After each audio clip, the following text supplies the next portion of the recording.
اعوذ باللہ من الشیطان الرجیم بسم اللہ الرحمن الرحیم الحمد للہ والصلاة والسلام علی اہلہا اما بعد فقد قال مولانا امیر المؤمنین علی بن ابی طالب کونوا للظالم خصما وللمظلوم عونا۔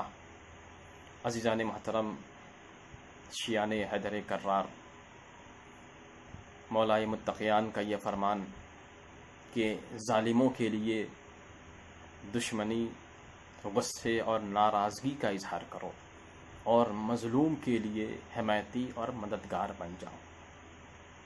امام کا یہ فرمان عام ہے، اس میں کوئی شرط نہیں لگائی، اسی لیے ہم چاہنے والوں کے اوپر ضروری ہے کہ جہاں کسی مظلوم کو دیکھیں اپنی صلاحیت کے اعتبار سے اس کے مددگار بن جائیں، اور جہاں ظالم ہو اپنی قوت و طاقت کے اعتبار سے ظالم کا مقابلہ کریں۔ اور ہمارے خود ملک عزیز وطن ہندوستان کے قوانین کی بنیاد اسی بات پر ہے کہ ظالموں کو سزا دی جائے اور مظلوم کی مدد کی جائے۔ 21 جولائی کو شہر مظفر پور میں شیعہ سماج کے مولانا اور مومنین پر جو جارحانہ حملہ ہوا، ہر صاحب دل اور ہر علی کا چاہنے والا اس حادثے کی بھرپور مذمت کرتا ہے، اور کیا ہے لوگوں نے کرنا بھی چاہیے۔ اور تب سے تمام مومنین کی طرف سے حکومت سے یہ مطالبہ ہے کہ اس حادثے کی جلد از جلد CBI جانچ کرائی جائے، تاکہ اصل ظالم، اصل مجرم دنیا کے سامنے آ سکے۔ ان تمام حادثات، واقعات جو مظفر پور میں شیعہ سماج کے درمیان چل رہے ہیں، اس کی سب سے بڑی وجہ تحفظ اوقاف ہے۔ اس سلسلے میں کچھ باتیں آپ کے سامنے عرض کرنا چاہتا ہوں کہ شیعہ علی کہتے کسے ہیں۔ اس لیے کہ دو طرح کے لوگ ہیں۔ کچھ لوگوں کا دعویٰ یہ ہے کہ وہ وقت بچا رہے ہیں، اور کچھ لوگوں پہ الزام یہ ہے کہ وہ وقت لوٹ رہے ہیں، برباد کر رہے ہیں۔ تو شیعہ علی اسے کہتے ہیں جو علی سے محبت اور اطاعت کا دعویٰ کرتا ہو اور اس پہ عمل کرنے کی کوشش بھی کرتا ہو۔ اگر کوئی علی کا چاہنے والا ہو کر وقف کی جائیداد کو برباد کرے تو یہ بات سمجھ میں نہیں آتی۔ اس لیے یا تو وہ وقف کے مسئلے سے واقف نہیں ہے، تو میں ایک مسئلہ آپ کے سامنے عرض کر دوں۔ ہمارے یہاں اتنی احتیاط ہے کہ ہمارے علماء کرام نے یہ فتویٰ دیا کہ آپ مسجد کے چھوٹے سے چھوٹے سامان جیسے چٹائی، بلب کو بھی کسی غریب کے گھر بھی جا کر نہیں لگا سکتے، دے نہیں سکتے، حتیٰ کہ امام بارگاہ میں مسجد کا سامان نہیں جا سکتا۔ اب جس نے یہ وقف کیا ہے وہ دنیا سے چلا گیا۔ کس کے نام وقف کیا؟ امام کے نام۔ بظاہر امام موجود نہیں ہے، پردہ غیب میں ہے۔ اب اگر کوئی اپنی مرضی سے اسے خرچ کرنا چاہے، اس زمین کو نقصان پہنچانا چاہے، تو یہ کسے نقصان پہنچا رہا ہے؟ امام کی ملکیت کو، امام کے مال کو۔ تو یہ کیسے ہو سکتا ہے کہ امام سے محبت کا دعویٰ بھی کرے اور امام کی ملکیت کو نقصان بھی پہنچائے؟ اور دوسری صورت یہ ہے کہ یا تو اس آدمی کے اندر اتنی طاقت، اتنی صلاحیت ہے کہ وہ جانتا ہے کہ یہ وقف کی جائیداد امام کا مال ہے، امام کی ملکیت ہے، اور وہ وقت کے امام سے مقابلہ کرنے کی طاقت رکھتا ہو۔ اگر ایسا کوئی ہے تو بے شک وہ جو چاہے کرے۔ اور جہاں تک مسئلہ یہ ہے کہ کیا وقف کی زمینوں کو بیچا جا سکتا ہے، اپنی مرضی کے اعتبار سے خرچ کیا جا سکتا ہے، تو یہ تو دنیا کا بھی قانون ہے کہ اگر کوئی انسان سفر پہ چلا جائے تو کیا دوسرے انسان کو یہ حق حاصل ہے کہ وہ اس کے مکان کو، اس کی زمین کو، اس کے سامان کو بغیر اس کی اجازت کے بیچ سکتا ہے؟ اگر کوئی ایسا کرتا ہے تو دنیا کی عدالت میں بھی اسے مجرم کہا جائے گا۔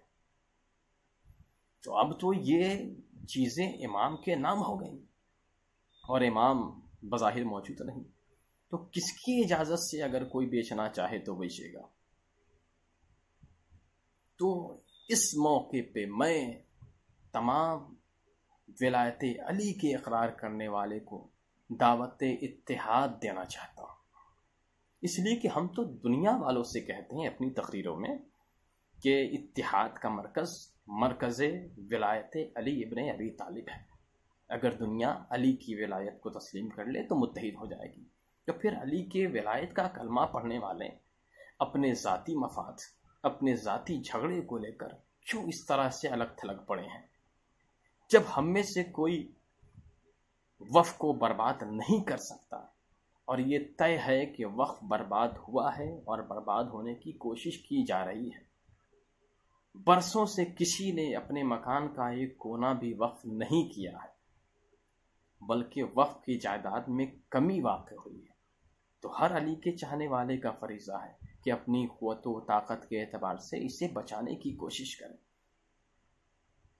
اب یہاں پر ہم متحد ہوں، ہم ایک ہوں، اگر ہمارا کوئی اپنا مسئلہ ہے تو اسے دور کریں، اور اپنے ذاتی مفاد کے لیے اس طرح سے انتشار پیدا نہ کریں۔ متحد ہو کر ہم اصل مجرم کو، اصل ظالم کو، شیعہ سماج کے اصل دشمن کو ہم پہچانیں، اور اپنے قوم کے جوانوں کو بتائیں کہ ہمارے مستقبل کا اصل دشمن کون ہے، ہماری ترقی کی راہوں کا اصل مجرم کون ہے۔ دوسرا رخ یہ ہے، دوسرا مرحلہ یہ ہے کہ جو لوگ وقت بچانے کا دعویٰ کرتے ہیں، ایسے تو مجھے کوئی ایسا شخص نہیں ملا جو یہ کہہ دے اب تک کہ میں وقف کو برباد کر رہا ہوں، میں وقف کو نقصان پہنچا رہا ہوں۔ ہر آدمی یہی کہتا ہے کہ میں وقف کو بچانے والا ہوں، میں وقف کا محافظ ہوں۔ اس کا مطلب یہ ہے کہ سب وقف کی عظمت اور اہمیت کو جانتے ہیں، تو پھر ہم ایک ہو کر اسے بچانے کی کوشش کیوں نہیں کرتے؟ کیا ہم صرف نعرہ لگا لیں کہ جہاں بھیڑ لگی ہے، ہم نے بھیڑ دیکھا، ہم نے بھی نعرہ لگا دیا؟ کیا نعرہ لگا لینے سے وقف کی جائیداد بچ جائے گی اور ہم محافظ وقف شمار ہو جائیں گے؟ اس لیے کہ ہم جو بھی کام کر رہے ہیں ہمارا اللہ، ہمارے امام دیکھ رہے ہیں۔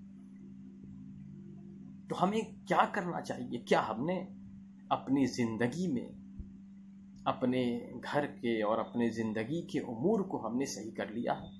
کیا ہم خود اپنے زندگی کے امور میں ظالم نہیں ہیں؟ کیا ہم نے اپنے پڑوسیوں کا، اپنے والدین کا، اپنی اولاد کا، اپنے بھائیوں کا حق ادا کر دیا ہے؟ غور کرے، ہر علی کا چاہنے والا غور کرے، اور اگر ہم خود اپنے زندگی کے امور میں ظالم ٹھہریں، ہم نے خود کسی کا حق نہیں دیا، تو پھر امام کا حق ہم کیسے دلا سکتے ہیں اور بچا سکتے ہیں؟ لہذا ضروری ہے، دعوت فکر ہے کہ ہم غور کریں، اور ایسا بھی نہیں ہے کہ ہم دنیا کی تمام برائیوں کو انجام دیتے رہیں، ہم ایک دوسرے کا حق ادا نہ کریں اور یہ چاہیں کہ ایک بار ہم وقف کی حفاظت میں نعرہ لگا دیں تو ہمارے سارے گناہ ختم ہو جائیں گے اور اللہ ہم سے راضی ہو جائے گا۔ اور اس کے ساتھ ساتھ آخری پیغام میرا یہ ہے کہ خصوصاً بہار کے علماء حضرات قوم کو بیدار کریں، سامنے آئیں اور اس مسئلے کو جلد از جلد حل کریں، وقف کو بچانے کی کوشش بھی کریں، اور